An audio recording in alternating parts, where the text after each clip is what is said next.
Bom dia, pessoal, tudo bom com vocês? Por aqui tudo ótimo. Bem-vindos a mais um vídeo aqui no nosso canal. Bem-vindos às nossas histórias. Se você gosta muito dos nossos vídeos, não esqueça que aqui no box de informação tem a nossa playlist com todas as histórias que já foram contadas aqui no canal. Então, ó, você pode maratonar por aí.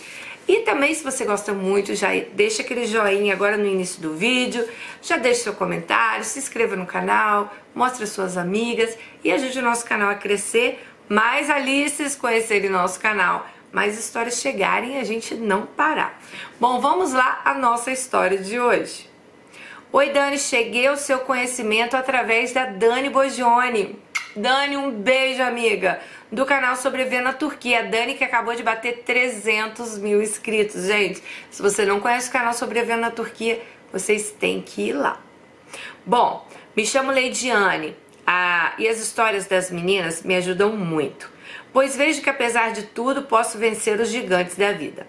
Pois bem, vamos lá, mais uma história. Fica a seu critério o título, pois confesso que não achei nenhum adequado. Então vamos lá. Sou do interior do Maranhão. Minha mãe, antes mesmo do meu nascimento, decidiu que não me queria. Já veio aí uma rejeição, então, né? Caramba, mesmo antes do nascimento, decidir que não queria, é foda, né, gente? Bom, Dani, eu tenho 6 irmãos. Eu sou a segunda. E eu não sei por que ela decidiu não me criar. Ela me doou para uma família, que eu agradeço muito por ter cuidado de mim. Aos meus 12 anos, meu pai adotivo faleceu. Confesso que minha mágoa era grande saber que minha mãe tinha criado todos os meus irmãos e me rejeitado. Você deve estar se perguntando sobre o meu pai. Sim, meu pai, ele também me rejeitou. Falava que eu não era filha dele.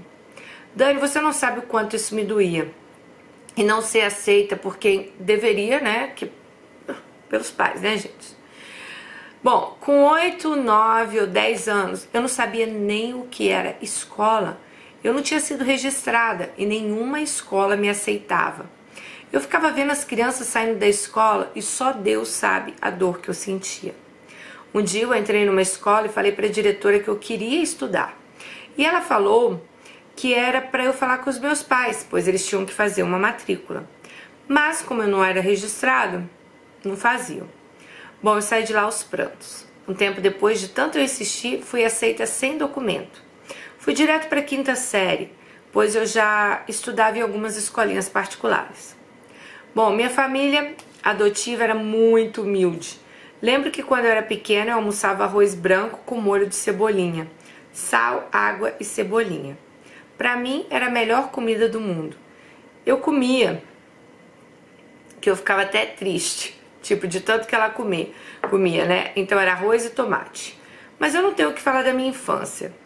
Para mim foi maravilhosa. Meus pais foram os melhores pais do mundo. Em 2001, eu conheci o meu pai de verdade e viajei com ele para então conhecer a minha mãe em uma outra cidade no interior do Maranhão. Essa história toda se passa no Maranhão, tá, gente? Dani, confesso que eu tinha muita raiva dela, por ela ter criado todos os filhos e não ter me criado. Eu sou a segunda de 6 filhos. Ela criou todos e ela não me criou. Bem, quando eu cheguei lá, ela falou que não me criou para não me ver sofrer. E eu falei que eu preferia 1000 vezes sofrer ao lado dela do que ter sido, né, dada para outra pessoa. Eu queria estar com os meus irmãos. Esqueci de falar que todos os meus irmãos são de pais diferentes. Ela ia morar com um cara, não dava certo, aí ela já largava ele, ia para outra. Com isso tudo, ela teve 6 filhos de homens diferentes. Hoje ela mora com o pai nonato e tem 2 filhos com ele. E eles hoje são evangélicos. Bom, em 2001 eu conheci meu pai biológico, o mesmo que falava que eu não era filha dele. Esse aí que ela tá contando, né? Ai, Dani, tem coisas que eu nunca esqueço. Eu lembro que quando eu tinha 4 e 5 anos, eu vi ele na rua e um rapaz uma vez falou, Barão? Sim, Barão. Era assim que ele era chamado. Olha aí tua filha, você não põe uma calcinha nela? E ele falou que só se tirasse a cueca dele e desse pra mim. Nunca me esqueci disso.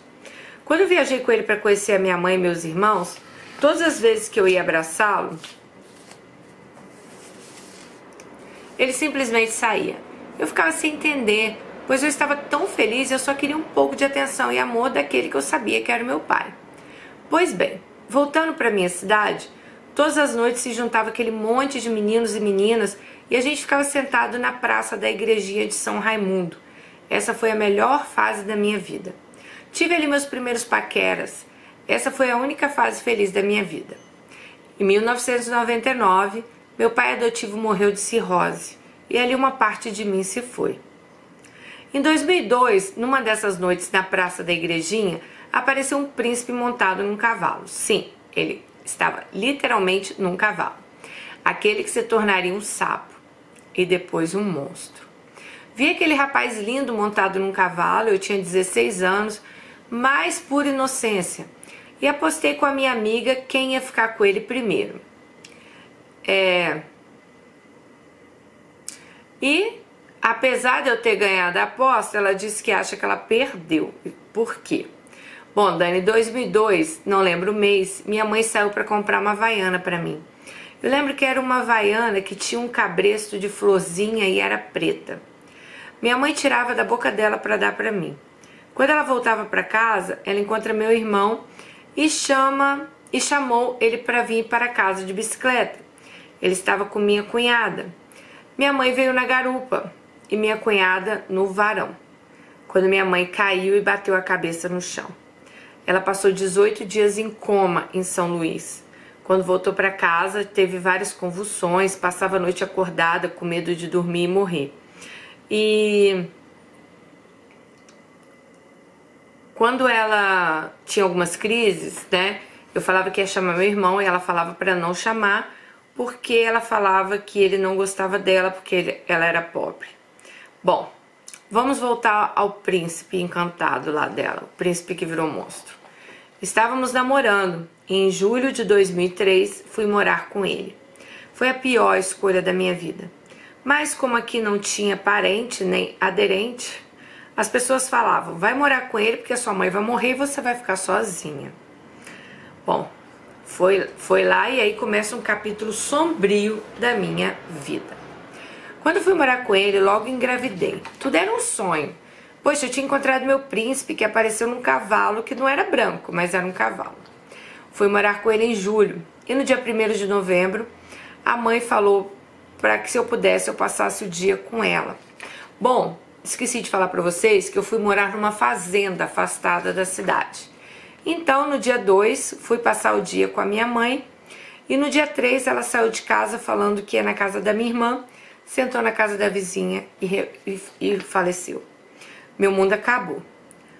Bom, dia 5 de janeiro de 2004 nasceu meu filho. Até os 6 meses de nascido era uma maravilha. Depois começou meu purgatório. E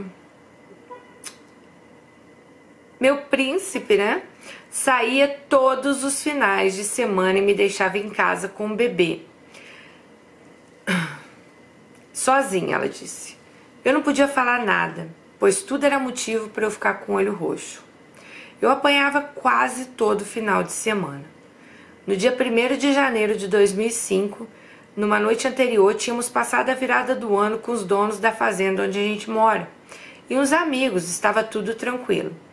Na manhã do dia 1º, meu marido saiu de casa e foi para a cidade.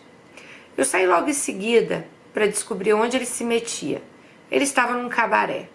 Cheguei lá e tinha uma mulher sentada em cada perna. Cheguei, olhei e saí. Nunca fui de brigar por macho, sabe? Voltei para casa. Quando cheguei em casa, peguei 1 litro de veneno e bebi. O pessoal que estava na fazenda me levou para o hospital. E como aqui na minha cidade não tinha hospital, me levaram para a cidade vizinha. Quando cheguei lá, fizeram uma lavagem estomacal e a enfermeira perguntou se eu estava grávida. Eu falei que não. E logo depois veio o médico dizendo que sim, eu estava grávida de 3 meses. Nossa, eu chorei muito, porque ali ela achou que tinha feito alguma coisa além para ela, para o bebê também, né? O meu irmão falou que se acontecesse algo comigo ia matar o meu marido. Quando saí do hospital, fui para casa desse meu irmão. E quando cheguei lá, eu enlouqueci. Comecei a falar que eu queria ir para minha casa. Dani, eu não sei se isso é amor, carência, falta de amor próprio, não sei. Voltei. Quando cheguei na fazenda, Olhava para o chão e não se via nada, só mosca morta com o cheiro do veneno. A cama estava repleta de mosca morta por causa do veneno lá que ela tinha tomado, né? Quem mora em fazenda sabe que por conta do leite dá muita mosca. Eu nunca morei em fazenda, amiga. Mas não sei se vida de fazenda seria pra mim não. Mas vamos lá. Quando o dito cujo chegou, ele falou que eu tinha roubado o dinheiro dele e o revólver dele. E minha cunhada falava que não, que eu tinha ido pro hospital sem nada, nem documentos eu tinha levado. Dani, esse homem... ela disse que na casa dela tinha uns sacos de arroz, porque no interior do Maranhão a gente faz roça de arroz. Ele tinha colocado o dinheiro e o revólver no meio dos sacos de arroz e estava lá me xingando que eu tinha roubado o dinheiro dele. Só se acalmou quando encontrou as coisas. Bom, quando eu estava com 8 meses de gravidez, ele saiu de casa no sábado pela manhã, chegou em casa numas 2 da manhã com amigos e umas mulheres. Chegaram em casa, abriram a porta-malas do carro, ligaram o som. Quando meu filho levantou e foi lá fora, o dito cujo falou que se fosse pra lá de novo, ele ia dar uma pisa nele. Acho que é uma surra, né?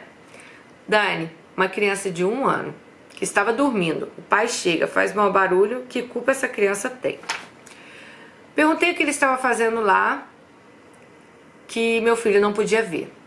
Bom, esse foi só mais um motivo para ele me dar uma surra. Eu grávida de 8 meses, ele começou a me dar chutes com uma bota de bico fino, eu abaixada no canto da parede protegendo minha barriga. Até que um dos amigos dele chegou e me deu uns empurrões nele, falando que se ele não queria ficar comigo, por que não me deixava então na casa da minha família? Eu sei que vocês devem estar se perguntando por que eu nunca deixei ele. Vou responder a vocês. Porque eu sou covarde, tenho medo de morrer de fome, sei lá.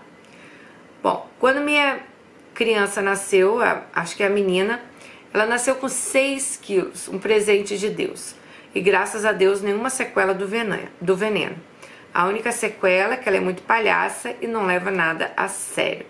Uma verdadeira palhacinha, ri de tudo. No dia 1º de janeiro de 2008, eu estava grávida de 4 meses e mais uma vez apanhei no primeiro dia do ano, para não perder o costume, né?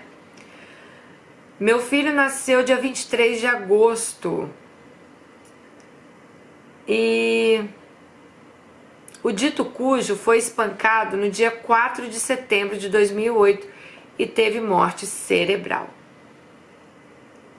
Bom, Dani, a mulher aqui que se achava inútil teve que se virar para criar 3 filhos e me virei muito bem. Para quem duvidava que eu iria conseguir, eu consegui. Meu pai, aquele que eu conheci em 2001, né? O mesmo que eu abraçava e saía correndo de mim, depois que o dito cujo morreu, ele falou que quando eu ia abraçá-lo, ele ficava excitado, pois ele não me via como filha e sim como mulher. Depois disso, entrei em depressão. Eu sofri muito, estou tentando lidar com tudo isso até hoje. Bom, vou terminando aqui minha história, mas depois eu vou mandar mais acontecimentos que aconteceram na vida dela. Amiga, olha, esse homem, vou te falar, ele teve o que ele merecia, né? Porque espancar a mulher grávida, espancar mesmo não grávida, mas eu digo, você grávida, com o filho dele na barriga, ele te espancando, todo dia te fazendo de saco de pancada, o destino dele não ia poder ser outro, né? E eu acho que como ela disse aqui, vocês vão me perguntar por que eu não saí antes disso, que ela tinha medo. O medo, ele paralisa as pessoas, né? Então tem mulheres que têm medo de largar o cara, porque o cara ameaça que vai fazer, que vai acontecer, que vai matar a família toda, vai matar filho, pai, mãe, avô. Tem aquelas que têm medo porque, infelizmente, elas acabam abdicando da vida delas para cuidar do cara, dos filhos, acaba não tendo um trabalho, não tendo nada, então se dedicaram à casa, né? E o que acontece? Totalmente dependente do cara. Mas você viu, depois que o cara morreu, você teve que se virar. Você aprendeu e você disse, você se saiu muito bem, né? você sabe muito bem criando seus filhos sozinhas.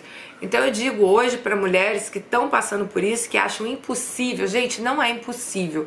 Por mais que seja difícil, às vezes você pensar, as coisas elas vão acontecendo. Quando você muda, o universo ele vai mudando, sabe? Então assim, eu acredito muito nisso. A gente muda, né? A gente muda as coisas, a gente muda a nossa energia, o universo vai mudando, vai levando você para lugares. Pode ser que seja perrengue, tenhamos, mas eu acho que nada, não tem perrengue, sabe? Pior do que você ficar numa casa esperando seu marido aparecer para você ser espancada dia e noite. Um cara que não te respeitava, bom, morreu, tá lá no lugar dele. Sinceramente, teve a morte que ele merecia, né? Ele não te espancava? Alguém foi lá e espancou ele, né? Então, assim, sinceramente, não tenho pena, não tenho dó, sorry. Penso que ele procurou, né? Porque imagina, tem muito homem que é muito macho dentro de casa pra bater na mulher. Chega na rua, é um frango, né? Então, assim, ele não era muito macho pra bater em você? Ele arranjou um macho lá pra bater nele. Bom, e levar, né, as mulheres, eu sei que o marido dela aí já faleceu, né, mas eu digo assim, até onde a gente tem que ver, esses homens levam essas mulheres a cometer atos de loucura. Imagina, né, você beber veneno, você tinha um filho, sabe, que dependia ali de você. Então eu acho que o relacionamento, gente, ele tem uma hora que você tem que saber que chegou no fim. E você tem que sair, você sabe, se o cara não quiser sair, porque pra ele é muito cômodo, né? Ele não tá apanhando, ele tá lá saindo com um monte de mulher, em cabaré lá, com mulher sentada no colo dele, ganha o dinheiro dele, faz o que ele quer, come quem ele quer, bate lá em quem ele quer, pra ele tá muito cômodo. Então quem tem que saber a hora de sair disso é vocês, entendeu? Porque ele não vai mudar, ele vai te tirar de casa por quê? Tá lá, chega, tá a mulher dele lá, toda hora engravida a mulher, então tá lá, né, vamos falar no português, claro, tá lá transando com você, tá lá fazendo o que ele quer, não tem um pingo de respeito, perdeu completamente o respeito pela família, pelos filhos, entendeu? E te espanca, faz e acontece, e leva essas mulheres a atos de loucuras. Agora imagina, você pensar em acabar da sua vida por causa de um traste desse. Eu sei que muitas pensam, pior que isso acontece, entendeu? Então eu acho que a gente tem que saber a hora de parar. Peraí, não, já deu, esse relacionamento chegou no final, não tem mais pra onde ir. Então eu acho que isso é muito importante, você saber, aprender a se amar, aprender a olhar pra você e falar, peraí, eu mereço isso? É pra isso que eu tô com esse homem? Pra apanhar? Pra ficar aí fazendo uma máquina de fazer filho em mim? Procriando um monte de filho dele? Sabe? Pra depois viver nisso. O cara faz o que ele quer na rua, você dentro de casa, cuidando de um monte de filho. Que não é que é errado cuidar de um monte de filho, mas eu digo, sendo espancada, sem um pingo, né? Sem a pessoa ter um pingo de consideração por você, come on, né? Não dá. Bom, amiga, estamos esperando as outras histórias. E questão da sua mãe, é muito triste, né? A gente já se sentir rejeitada assim, logo de cara. Mas pense que você teve pais maravilhosos que te amaram, que te criaram, sabe? Eu não gosto de falar do que eu não passei, já falei pra vocês, né? Mas eu imagino o quanto deve ser difícil. Imagina, não é que a mãe deu todos os filhos, deu só ela. Então isso deve ter ficado na cabeça dela por muitos anos. E ela já cresceu de uma forma rejeitada que, claro, afetou o psicológico dela como adulta. Talvez por isso que ela aceitasse essas barbaridades todas que o marido fazia, porque ela se sentia tão rejeitada e achava que, sei lá, aquele homem lá, né? Ah, ele me ama, tô na casa dele, me deu uma família, não sei. Pode ser que algo assim passe na cabeça dela, né? Mas pode ser que realmente ela te deu pra não te ver passar fome, talvez num ato, vai saber, de desespero. Mas é difícil entender por que que foi só com você, né? Por que que os outros ela criou. Então eu acredito que é algo que mexeu muito com a sua cabeça, talvez mexa até hoje, mas eu acho que mais que isso, você tem que pensar assim, que dos males o menor. Você conseguiu pais que te amaram, né? Pais que estiveram ali para você, que se foram cedo, mas estiveram ali para você. É igual você falou, sua mãe tirava da boca dela para comprar as coisas para você. Então assim, você teve sim pessoas que te amaram, pessoas que queriam ter você ali, sabe? Infelizmente a gente não escolhe pai e mãe, né? Pode acontecer de tudo, como já vimos aqui no canal várias histórias. Histórias de rejeição é complicado, mas eu acho que, como eu disse, você tem que pensar que você teve seus pais adotivos que te amaram, te acolheram, te respeitaram, te criaram, né? Hoje você tem os seus filhos, que eu tenho certeza que você deve cuidar deles com muito amor. E depressão, né, é um problema assim do século. Acho que depressão, ansiedade, essas doenças psicológicas são um problema do século, que a gente tem que procurar ajuda, a gente tem que se cuidar. Muitas vezes, né, muitas vezes não, eu acho que é muito difícil você sair disso sozinha. Então procure ajuda. Não sei se você ainda está em depressão, você falou que vai escrever mais histórias contando, mas procure ajuda, porque eu tenho certeza que com algum tipo de ajuda você possa superar isso. Você já superou tantas coisas na sua vida, dá pra se ver que você é uma mulher forte. Eu sei que depressão, ela chega, né, ela não avisa, ela acontece. Doenças da mente, gente, é muito difícil quando a gente não pode ver, a gente só sente, as pessoas não veem. Então, assim, as pessoas não acreditam muito do que elas não veem, sabe? Então a gente fica muito desacreditada. Às vezes a pessoa fala assim, nossa, depressão nada, você só tá triste. E às vezes também tá? Uma vez eu achei que eu tava em depressão, falei com a minha psicóloga. Eu lembro que eu tava numa época assim que eu ficava muito triste, muito triste, muito triste. E eu falei com a minha psicóloga, eu acho que eu tô em depressão.